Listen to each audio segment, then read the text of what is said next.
Babylon's shadow, celestial balance, cosmic betrayal, cosmic chaos, underworld rising, divine wrath, eternal conflict, giants awaken, infernal might, shadowed thrones.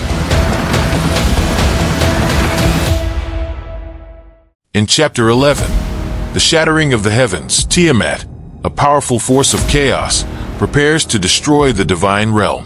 The once serene sky has turned violet, and a sense of dread hangs over the gods.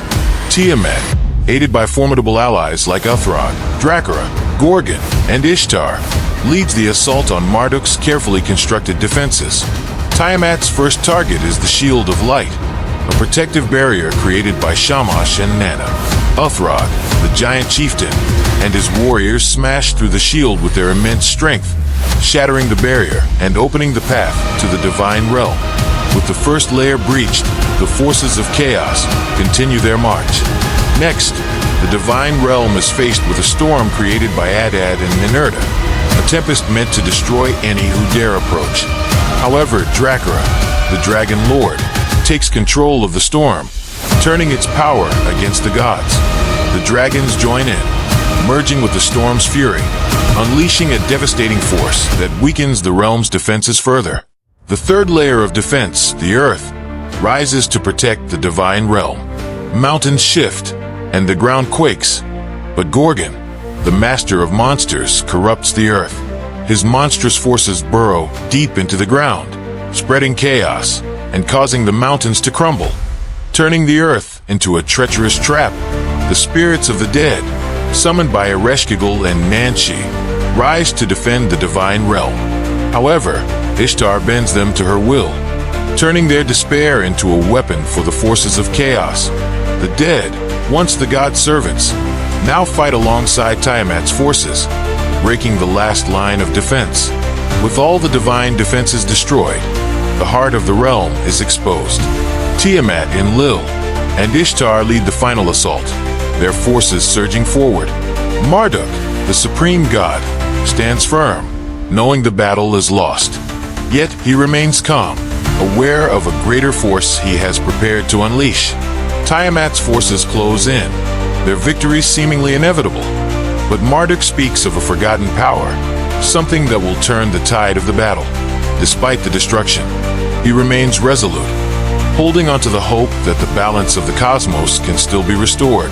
This sets the stage for an impending confrontation as Marduk prepares to unveil the ultimate weapon against Tiamat's chaos.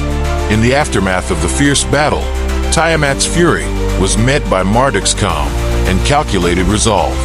Tiamat, after taunting Marduk with her belief in the collapse of the divine order, was caught off guard by the power Marduk had secretly harnessed, a fire born from the collision of their wills.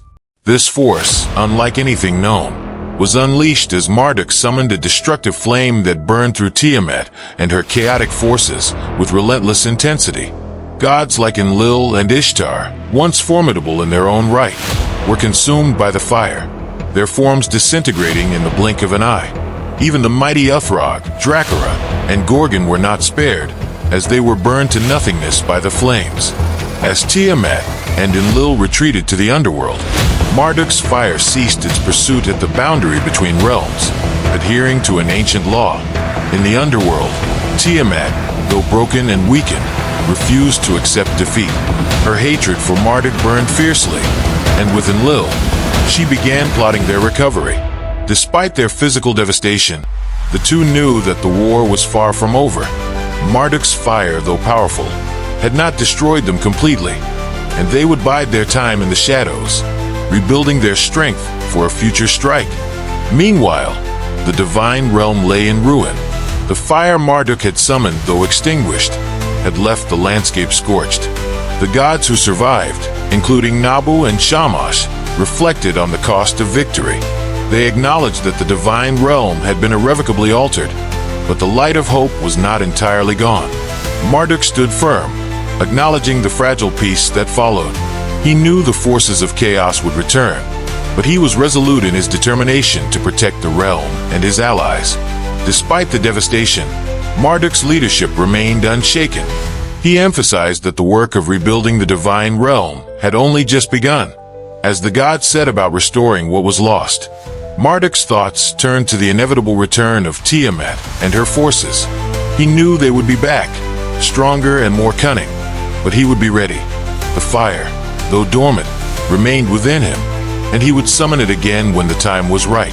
In the underworld, Tiamat and Enlil, though weakened, began to plot. Their hatred for Marduk had only intensified, and they vowed to return stronger than before, to finish the war they had started.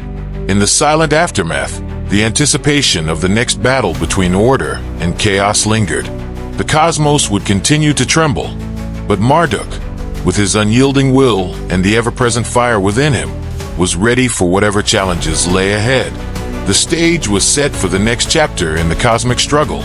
The fire that had changed the course of the battle remained a symbol of the conflict's unresolved nature, waiting, hidden, but never forgotten.